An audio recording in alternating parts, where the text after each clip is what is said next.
Welcome to Entrepreneur State of Mind. I'm your host, Dr. Dale Caldwell, and I have someone that I've gotten to know very well and I'm working with, Niurca Louis, the National Coordinator of the Entrepreneur Zone program. Niurca, welcome.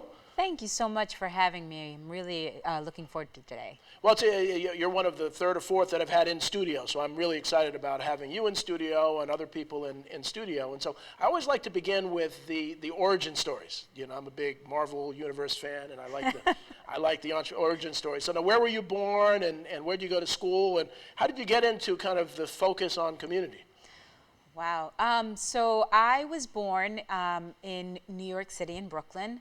My parents are both immigrants from the Dominican Islands, and I spent most of my life following my father as a United Methodist pastor. Me too. Yes, and they get moved from location to location, and so I had the opportunity to grow up in a very unique way, really getting familiar with different kinds of towns, rural, urban, city, suburban, wealthy communities, very, very impoverished communities. And so I have this upbringing that allowed me to just meet and understand the way that folks live across our country in different ways. And so that coupled with this sense of in the Bible, it says the poor will always be with you. And I believe that that is in our nature, or at least in mine, to care for them and to care for the poor in our communities. I found that in our society, concentrated poverty is one of the greatest ills that we have in the way that we are structured and have structured our communities purposefully. And so thinking about ways to address concentrated poverty is really important, but then never forgetting the humanity in all of our communities and the richness of all of the very diverse cultures. And so, you know, there's a danger in doing community work where folks want to instill their own values in every community, and every community ought to be, you know, like mine, say for instance, or whatever in the mindset might be. But you know, we would not have some of the rich art and music that has come from many of our different types of cultures, whether rural or urban.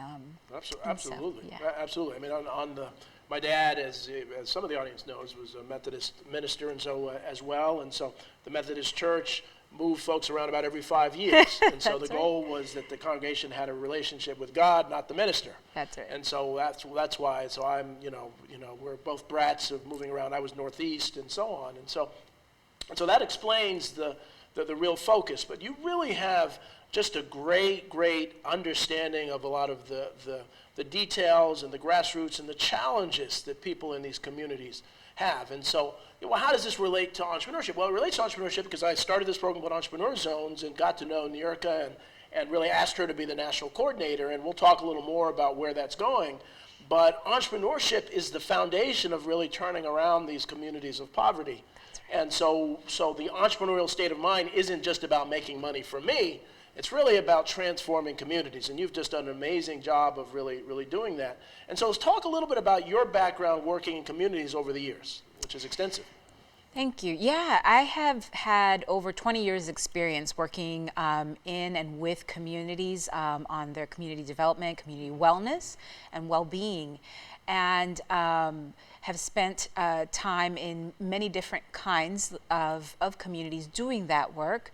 And one of the foundational pieces or components to really executing that work well is place and power, and making sure that the people who are of that community have a seat at the table and are not just at the table, but really holding power with decision makers, so that whatever is being decided, whatever gets built, whatever gets changed, is being done so with their mindset in place, because otherwise, the most well-intentioned of individuals will certainly get it wrong, because the people who live in the communities really have an expertise, an understanding of what it is that they need and what it is that they want and how they can get to a place of thriving. Well, see, and that's an important point, because so often policy is one side or the other, and both are wrong. One is, well, I made it, they need to just make it, we don't need to help them.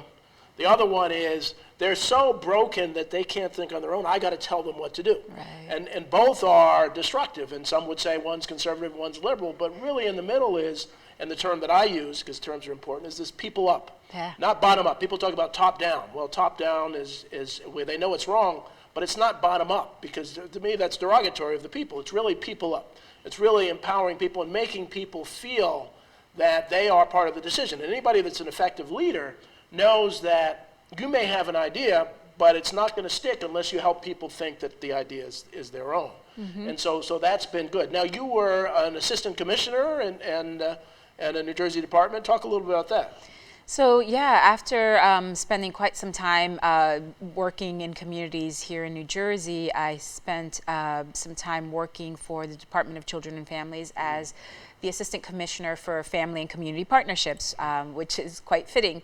And that work is deeply, deeply important and very impactful in terms of really being someone who came from the community in the sense that one of the communities that I lived in for a very long time was Camden City.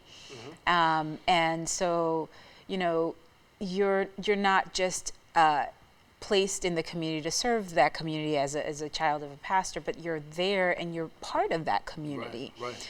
And so the sense of being part of these various different communities really allowed for the decisions that I and my team were making to really come from a place of understanding, and then also to slow down our decision making to make sure that we were connecting with folks on the ground, with folks in the communities. It can be really challenging to do that because there's so much to accomplish in certain roles, but it's absolutely critical if we're going to get it right.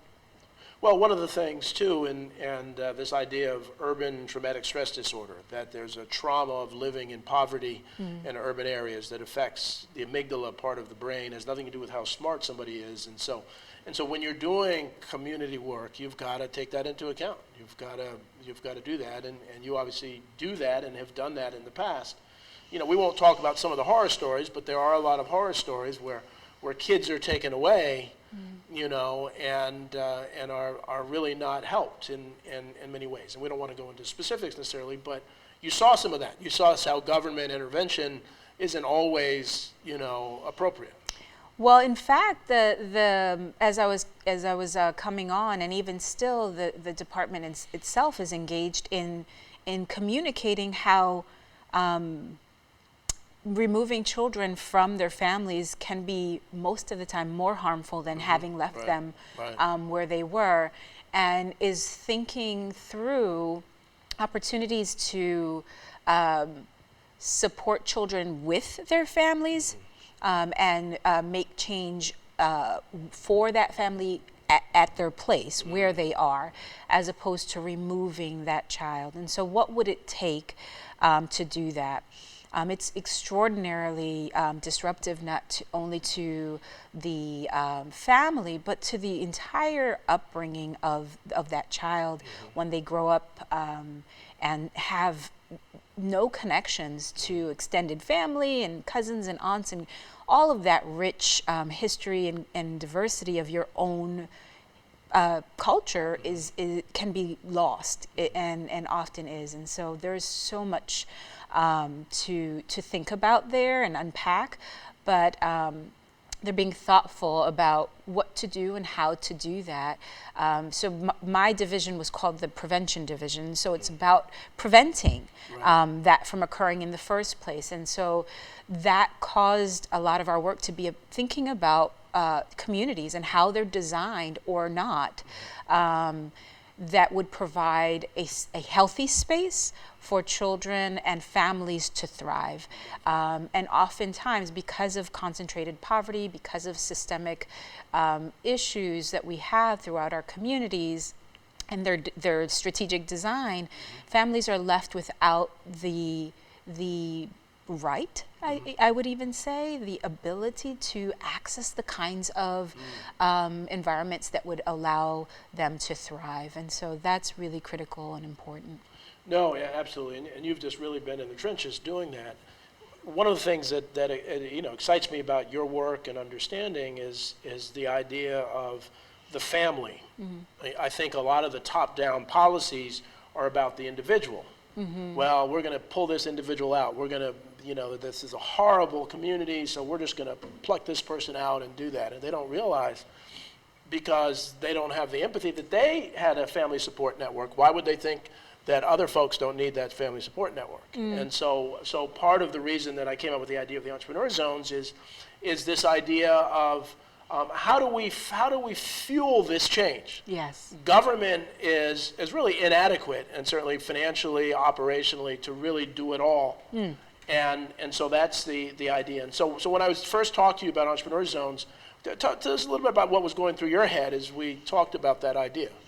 Well, it really provides the, first of all, when I first listened to the scope of the entrepreneur zones, it just lit up my spirit, because it really puts the individuals in the place of power.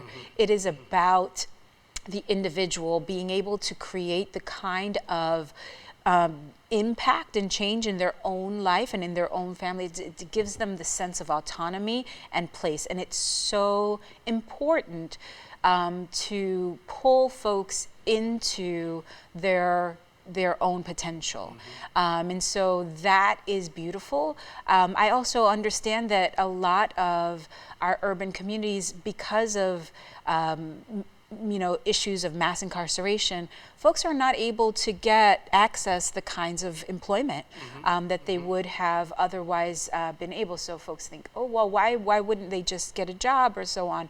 But because of some certain kinds of issues, that has not been a choice for many people. And even when folks can be employed, there's a huge bias from employers on folks who have some involvement with the justice. With the justice and other things. So let's start. We're going to take a quick break for commercial. I want to pick that up because the whole idea that people don't understand some of the challenges that will limit your ability to even get a job. So, absolutely. So we'll be right back with Entrepreneur State of Mind after this short commercial break.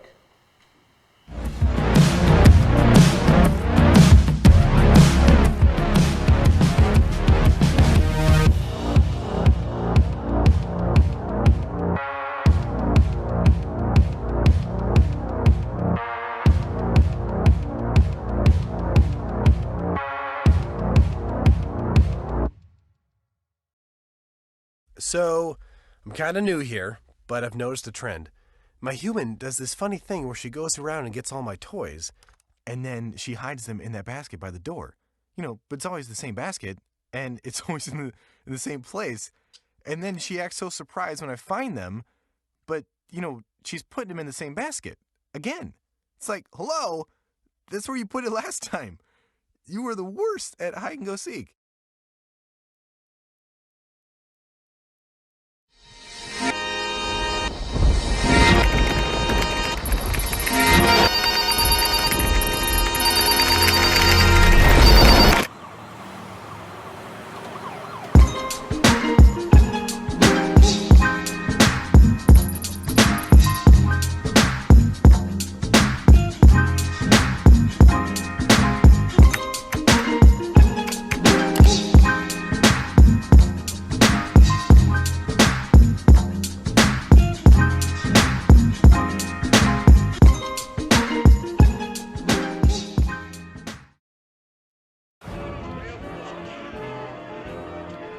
boardwalks built for fun.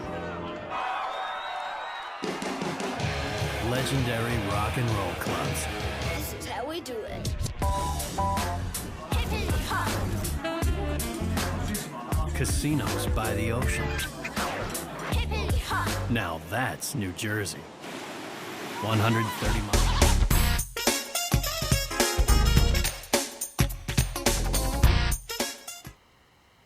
Welcome back to Entrepreneur State of Mind. I'm here with Niurca Louis, who is the National Director of the Entrepreneur Zone program. We're really talking about entrepreneurship, the entrepreneurial mindset, and poverty, and as we're going forward. So before the break, we're talking about the challenge that people have in jobs. And you grew up in Camden, and I created this thing called the Living Wage Index, which is a percentage of households. And I remember Camden across the country had the lowest rate. There was only 37% of the households made enough money to pay their bills. So Camden, in many ways, was the poorest community in the country. Well, the reality of that, if only 37%, people had to survive. So they had to survive by doing things that interacted with the police. Right. Then they do something that interacts with the police just to survive, not to be mean. Then they go the incarceration system. They come out, they can't get a job because they have a record. Right. And so they're forced to go back to a life of crime. And it really is, and it's amazing how people just don't understand that. Talk more about that, because you've been at the grassroots level and seen that firsthand. Yeah, so, incarceration, mass incarceration, and, just concentrated poverty really creates enormous challenges for the individuals who our society are meant to provide the kinds of resources to support. And so whether it's the education systems not being strong enough, the housing systems failing, the expense of housing, access to food. You'd be surprised how many communities that fit the urban or rural poverty context here in New Jersey don't have access to healthy fruits and vegetables on a regular basis, and just the green space, just all of that lived environment is there to either support your well-being and mental health and support your upbringing or not. And so when we do not afford individuals the right to live in a healthy environment holistically, we then reap as a society what we sow as a society. And so it is incumbent upon us to think about our brethren, to think about our neighbor, be it in our own towns or in communities across the country, like with entrepreneur zones. And so with entrepreneur zones and this idea of being able to create business ownership with individuals across the country who, for all intents and purposes, have been left behind, matters hugely. Ownership in and of itself is the number one thing that someone can do to close the wealth gap. Both ownership of an enterprise, a business, but then also ownership of homes. And so you sort of need a base income to be able to then be a homeowner and all of those types of things. And so really, really critical piece of the puzzle or step in that ladder from the people up concept to allow for people to come into their own potential. Well, one of the things, and I'm kind of a mad scientist coming up with different ideas, and so I really like to look at all of the problem. And so as it came up with the Entrepreneur Zone idea, and you're just doing an amazing job, and we're talking to Tulsa and New Orleans and Atlanta and Philadelphia, and then we've got this committee at the state of New Jersey, the Entrepreneur Zone committee that I'm chairing with that. And so as we look at that, and you and I had a conversation that maybe we need, in addition to that, this other project of how do we keep score and so you'll be pleased. So the last couple days, when I'm in the morning, I've been writing this morning as well. And so I got the website. She laughs because I have a million websites, so we get this. So the Community Prosperity Score. Right. So the CPS. And so the idea is, we ask, we need to know what our stock is doing. We want to know what our baseball, football, basketball team is doing. we want to track, the voting, but we don't track the well-being of our communities, Right. which is much more important than all of those things, as important as they are. And so, so we have these 54 measures in, the healthy society, economy, environment, and individual emotional, rational, and physical health. And one of the things I'm thinking, because as you said, every community is different, let them identify their measures for Right. each of those. And Yeah. then from that, we can actually do that. But I think you'll like, and we use this Rubik's Cube to really show the various sides, but I think you'll like this because it fits well with the entrepreneur zones, because we're going to have measures there, but that's only a piece of it. Right. Right? It's not going to be all of it. So I think I think you're going to see this entrepreneurial mindset is going to help to transform communities. Absolutely. It is absolutely right on target. It is a piece of that, and there's so many different components to what create a healthy community, healthy well-being for the families and individuals in communities. And thinking about, I absolutely love the idea of creating a space, an opportunity for communities themselves to select what it is that their well-being measurements will be. Absolutely. What are those items that matter to, Pennsauken versus Salem County versus, or Salem City, Penns Grove, Camden City, Winslow Township, many different communities, and they're vastly different and have such rich history and so much to offer. And so it's really great to allow and give space and voice for individuals to be the experts in their own life. And what does well-being mean to me and to us as a community? That's perfect. And now you sent there was an email over the weekend and which talked about measurement. Yes. Talk a little bit about that for the audience, because I thought that fits so perfectly for what we're talking about. Absolutely. So there is a lot of momentum around researchers, data analysts, to talk about how much information is being collected on all of us, and how that information is being used. So ethics, but then ways to think about how to engage individuals in that collection, how to ask them for permission about that, how to make sure that they're part of the process before, during, and after, to really understand the data that's being collected on them for research purposes, for them to have inclusion in that. I've even heard some concepts about having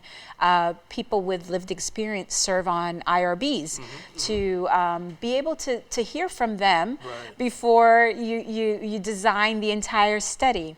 And so there's this concept of, and I'm no expert by any means, though a big fan, this triple bottom line framework that looks at data from the social, data qualities, and then also environmental, but then combining those, or thinking about how to combine those with economic, knowing that what we have and what motivates us and the things that we measure are the things that are easy to measure. The more challenging things are difficult, right? The richness in our society, the well-being. And so thinking deeply about how to measure well-being, health in ways that are not monetized only. Right. And part of what I'm looking at are actually the increases. So it's really looking at, rather than an absolute number, to say, well, there's a metric of, or reduction, poverty rates. And so, we've reduced poverty rates and other things. And so, so the idea too is, as we've talked about, this entrepreneur zone is going to hopefully bring in a whole bunch of other folks to really look at the community as we would look at a business. Right. It's just amazing how much money we spend looking at businesses. We look at, yet we don't spend it at looking at communities as a collective. Right.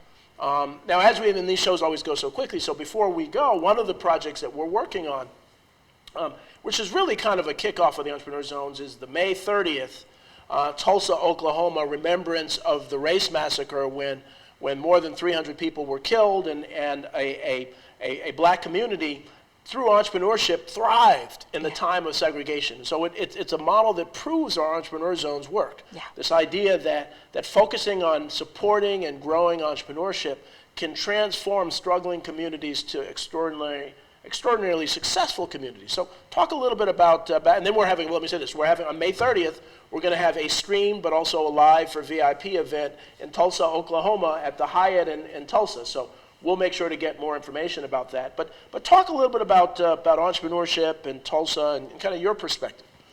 Absolutely. So so in Tulsa, as you just so eloquently stated, 100 years ago, come June, there was a community thriving and having their own businesses.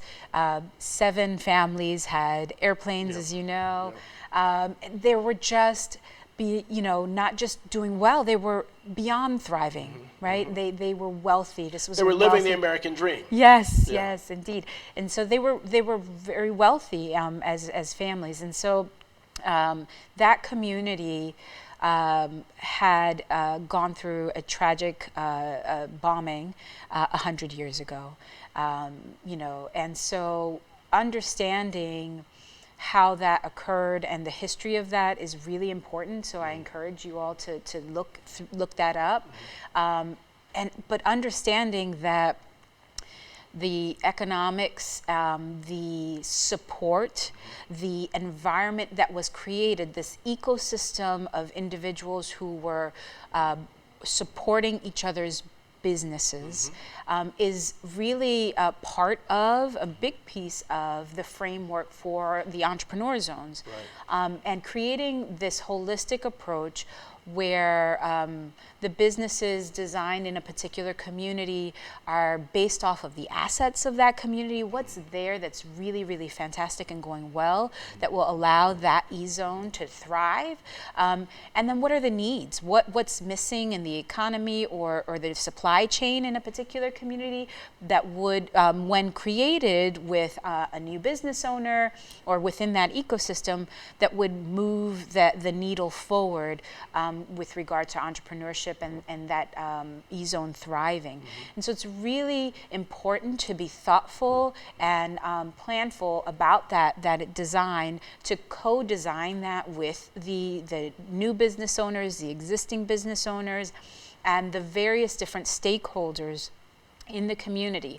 It takes the entire community to be a stakeholder in that, and so you might want to even think about it as a shareholder. They may not have the traditional shareholder kind of relationship, but when you think about how an entrepreneur zone can begin to move the needle in terms of the economics of a community, the tax revenue in a community, the living wage that people begin to earn in a community, all of that pours into that community's ability to care for everyone else. And that was a perfect example of that. And unfortunately, we're at the end of time, but there are 2 websites. So the DaleCaldwellFoundation.org, you can find Entrepreneur Zone information. And the group we're talking about in Tulsa, the Black Excellence Alliance, and Niurca and I are co-founders of blackexcellence.org. So blackexcellence.org, DaleCaldwellFoundation.org. I hope you will check that out, because that's using the entrepreneurial state of mind to transform America, which will benefit everybody. Absolutely. So Niurca, thank you so very much for coming, and I want to thank the audience for watching Entrepreneur State of Mind. We will see you next week.